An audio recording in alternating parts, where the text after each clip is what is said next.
Friends, कैसे हो आप सब। आशा करते हैं आप सब अच्छे होंगे और यूपी टेट एग्जाम की प्रिपरेशन भी अच्छे से कर रहे होंगे।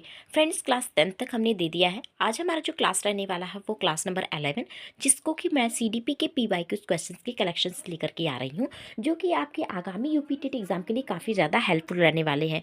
उसी के साथ ही मैं आप सभी को बता दें, ये क्वेश्चन बहुत ही ज़्यादा इंपॉर्टेंट होते हैं, जो कि आपके एग्जाम में काफ़ी बार रिपीटेड होते हैं और ये कम से कम 10 से 12 साल। और उसके साथ ही आप सभी को बता दें, यूपी टेट जो है आपका, हम अभी यूपी टेट करा, उसके बाद उत्तराखंड टेट, मतलब सारे के कलेक्शन देखने के लिए सीडीपी के, तो इससे आपका जो है सीडीपी एकदम स्ट्रांग हो जाने वाला है।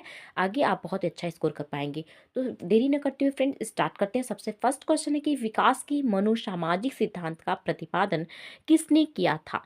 एरिक्सन, स्किनर, वाटसन या फिर कोहले या थर्डाई। यहाँ पे थर्डाई दिया गया, तो इसका राइट आंसर हो जाएगा एरिक्सन। ठीक है, ऑप्शन नंबर ए इसका राइट आंसर हो जाएगा। एरिक एरिक्सन इनका पूरा नाम है। 1950 में इन्होंने यह सिद्धांत दिया था। जो भी इंपॉर्टेंट पॉइंट्स होगा मैं बताती जाऊंगी, आप उसे नोट करते जाइएगा। ठीक है, नेक्स्ट क्वेश्चन की बात कर लेते हैं कि किसके अनुसार बालक का विकास आनुवांशिकता तथा वातावरण का गुणनफल होता है? वुडवर्थ, गैरेट, हॉलैंड या फिर थॉर्नडाइक। तो फ्रेंड, इसका राइट आंसर हो जाएगा वुडवर्थ। वुडवर्थ ने माना है कि जो बालक का विकास होता है वह आनुवंशिकता तथा वातावरण का गुणनफल होता है। आनुवंशिकता आप सभी को बता दें, जो उनके पेरेंट्स से उन्हें मिलती है, और वातावरण जो उनके आसपास का वातावरण होता है, उन दोनों का गुणनफल होता है, जिससे बालक का विकास होता है। ऐसा मानना वुडवर्थ जी का है।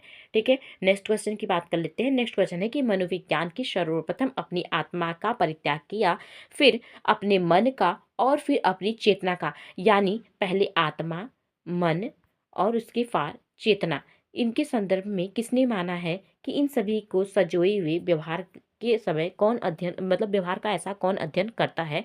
तो इसका राइट आंसर हो जाएगा वुडवर्थ। यहीं पे अगर पूरी लाइंस न देकर के सीधे यह कह सकता है कि आत्मा, मन और चेतना का विज्ञान किसने माना है, तो भी आप सभी को पता होना चाहिए कि वह वुडवर्थ ने माना है। उसके साथ ही अगर हम इसके क्रम की बात करें, तो फ्रेंड्स आप सभी को यहाँ पे थोड़ा सा इसका क्रम बता देती हूँ। आप सभी को इसका क्रम बता दूँ, जिसमें आप सभी को ये क्लियर हो जाए कि उन्होंने कैसे माना है। यहाँ पे जो है इन्होंने माना है इसे आत्मा, आत्मा, फिर उसके बाद आ जाएगा आपका मन, और उसके बाद इन्होंने माना है चेतना, और उसके बाद इन्होंने माना है व्यवहार। तो ये चीज़ें आपको याद होना चाहिए। ये वुडवर्थ के अनुसार चारों स्टेप आप सभी को पता होना चाहिए। ठीक है, नेक्स्ट क्वेश्चन है कि मनोलैंगिक विकास में सुप्तावस्था का वर्ष अंतराल संबंधित होता है? 2 से 5 वर्षों का, 6 से यौवन तक, या फिर 18 से 20 वर्षों का, या फिर 20 से 22 वर्षों का। तो फ्रेंड्स, इसका राइट आंसर जो ऑप्शन में बी, यानी 6 से 12 वर्षों का जो है यौवन, यानी 12 वर्ष अवस्था ये मानी जाती है। ठीक है, यहीं पे जो है कभी कभी आपको 9 से 12 वर्ष भी दे देगा। ये जो जो पॉइंट देगा वो मैं बता रही हूँ। ऑप्शन नंबर बी यानी 6 से यौवन तक, ऐसे भी ऑप्शन दे सकते हैं। 6 से 12 ऑप्शन देगा तो भी राइट होगा, और 9 से 12 ऑप्शन देगा तो भी राइट हो जाएगा। ठीक है, तो इस समय जो ऑप्शन देंगे उसके अकॉर्डिंग ऑप्शन नंबर बी इसका राइट आंसर हो जाएगा। नेक्स्ट क्वेश्चन की बात कर लेते हैं के अनुसार इदम, अहम तथा परा अहम व्यक्तित्व के 3 घटक होते हैं। इसके बारे में भी मैंने आप सभी को बताया है कि किसने माना है कि जो है तो व्यक्तित्व के संदर्भ में 3 घटक। तो फ्रेंड्स, इसका राइट आंसर हो जाएगा फ्रायड ने 3 तत्व माना है। अगर हम बात करेंगे ईदम की, तो सबसे पहले आप सभी को बता दें, ईदम जो होता है उसमें बच्चे जन्मजात अवस्था, बच्चे का जो वंशानुक्रम उसके अंतर्गत आता है, ये ईदम होता है। अहम, जिसमें कि वह यथार्थ जगत से संबंधित होता है। यथार्थ जगत से जो संबंधित होता है वह होता है अहम। ठीक है, उसके साथ ही अगर परा अहम की बात करें, तो इसमें आपके नैतिक मूल्य आते हैं। बेसिक कॉन्सेप्ट सिर्फ नॉर्मल आप सभी को बता दें, ताकि इसमें अंतर करना आप सीख जाए। जब भी बच्चा जन्म लेगा वो उसका हो जाएगा ईदम। अहम मतलब यथार्थ, और परा अहम मतलब नैतिक मूल्य शामिल हो जाते हैं। ऑप्शन नंबर डी इसका राइट आंसर हो जाएगा फ्रायड। ठीक है, नेक्स्ट क्वेश्चन है कि किस व्यवहारवादी का मानना है कि अन्य व्यवहारों की भांति भाषा भी क्रिया प्रसूत अनुबंधन द्वारा सीखी जाती है?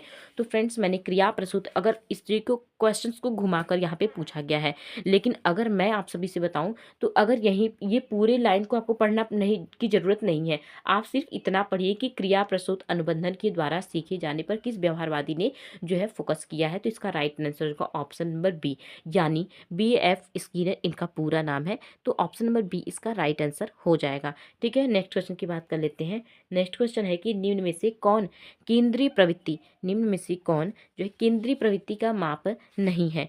ठीक है, तो यहाँ पे ऑप्शंस दिए गए हैं: प्रसार, बहुलांक, मध्यांक, मध्यमान।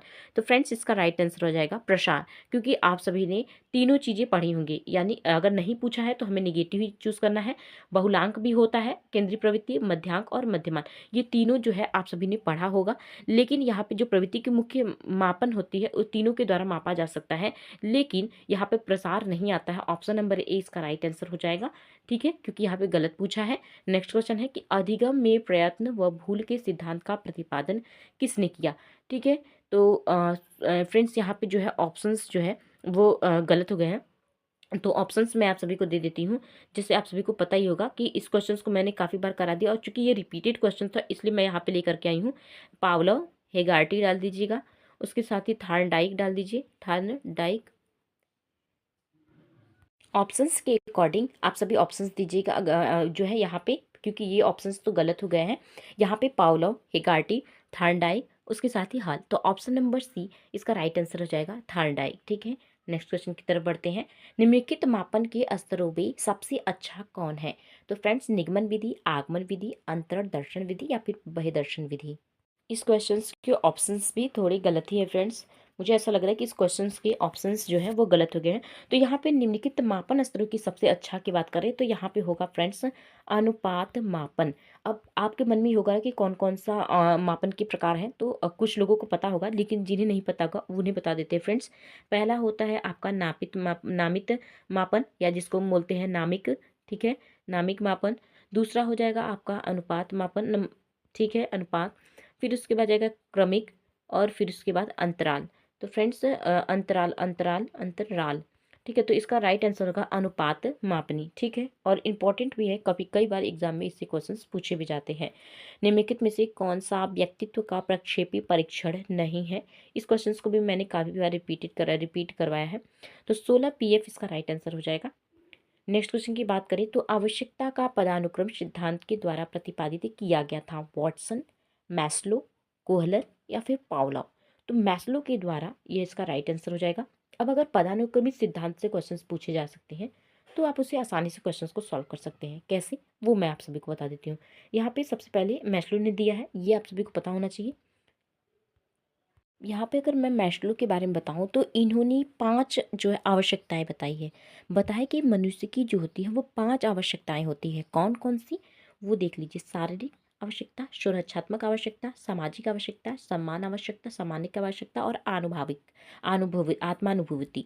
तो ये 5 ऑप्शंस आप सभी को पहले अच्छे से याद कर लेने, 5 कि मैस्लो ने कौन कौन से दिए हैं। तो ऑप्शन नंबर बी, यानी जो है ऑप्शन नंबर 20 का राइट आंसर हो जाएगा, जो कि आवश्यकता का पदानुक्रम सिद्धांत दिया है मैस्लो ने। कौन कौन सा, ये भी मैंने आप सभी को लिख के बता दिया। नेक्स्ट अगर हम बात करें तो निम्नलिखित में से किसको मुख्य यानी अधिकारी ग्रंथि कहते हैं?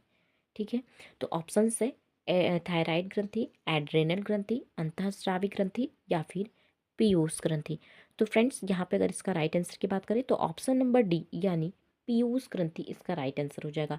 मुझे ऐसा लग रहा है कि इस क्वेश्चंस को मैंने करा रखा है अपने पिछले क्वेश्चंस के क्लासेस में, तो ये एक तरीके से रिपीटेड क्वेश्चन से यानी पूछने की संभावनाएं इसकी बन सकती है। नेक्स्ट क्वेश्चन की बात करें, क्योंकि लेवल तो बढ़ रहे हैं हर एक सब्जेक्ट में, हर एक एग्जाम में लेवल बढ़ रहे हैं हर एक एग्जाम में, तो हो सकता है कि ये पहले के क्वेश्चन पेपर थोड़े सरल बनाए गए, अब थोड़े टफ आ सकते हैं। तो इसलिए आप सभी को एक्सप्लेनेशन जो मैं दे रही हूँ उसको जरूर पढ़ना है, क्योंकि ऐसा नहीं कि क्वेश्चन सेम सेम उठा के दे दी। पहले क्या होता था, उठा के दे देते थे सेम सेम, अगर उस साल 2 साल आगे पीछे का दे देता था, लेकिन अब ऐसा नहीं है। अब आपको हर तरीके से सतर्क होने की जरूरत है। ने सामूहिक अचेतन संप्रत्यय दिया था? यूंग, फ्रायड, एडलर या फिर जो है शलीवन ने? तो ऑप्शन नंबर ए यानी यूंग ने जो है सामूहिक अचेतन का शब्द का जो है संप्रत्यय दिया है। ऑप्शन नंबर ए इसका राइट आंसर हो जाएगा। नेक्स्ट है कि अंगूर खट्टे हैं इसका उदाहरण है दमन, प्रतिगमन, यौक्तिकीकरण या फिर प्रतिक्रिया निर्माण। तो ऑप्शन नंबर सी यानी यौक्तिकीकरण इसका राइट आंसर हो जाएगा। अब आपके मन में आएगा कि ये यौक्तिकीकरण होता क्या है? तो यौक्तिकीकरण जो होता है वो एक मनोवैज्ञानिक रूप से रक्षा प्रणाली है, जिसमें विवादास्पद जो वैज्ञानिक होते हैं उन्होंने अपने तार्किक रूप से तार्किक मत दिए एक दूसरे के समझ, और परिणाम यह हुआ कि कारण को व्यक्त करने का एक माध्यम बना। ये होता है यौक्तिकीकरण, ठीक है। नेक्स्ट क्वेश्चन की बात कर लेते हैं। नेक्स्ट क्वेश्चन है कि अधिगम का क्रिया प्रसूत अनुबंधन सिद्धांत किसने दिया है? Pavlov, Jung, Kohler, Skinner. इसको मैंने कई बार रिपीट कराया है, तो इसलिए इस क्वेश्चन के आंसर मैं नहीं बताऊंगी। इस क्वेश्चन के आंसर आप सभी को कमेंट सेक्शन में लिखना है, ताकि आप सभी को जो है जो है अच्छी खासी तैयारी, क्या आपका लेवल है, क्या आपने पढ़ी है, वो सब मुझे पता रहते चले कि आपने तैयारी किस लेवल तक की है। साथ ही फ्रेंड्स, अगर सेशन पसंद आया तो चैनल को सब्सक्राइब जरूर करिएगा और वीडियो को लाइक करिएगा, इसे शेयर करिएगा, ताकि साथ ही आपके जो भी डाउट्स उसको हमें कमेंट में ज़रूर पूछेगा, ताकि अगली जब वीडियो लेकर आऊँ तो मैं कुछ अच्छा करने की कोशिश करूँ, अच्छा कंटेंट लाने की कोशिश करूँ। आपको जो भी डाउट्स होते हैं कमेंट सेक्शन में ज़रूर पूछेगा। हम आप सभी को अपने वीडियोज़ के माध्यम से आपके डाउट्स को क्लियर करने की कोशिश ज़रूर करेंगे। Bye bye friends.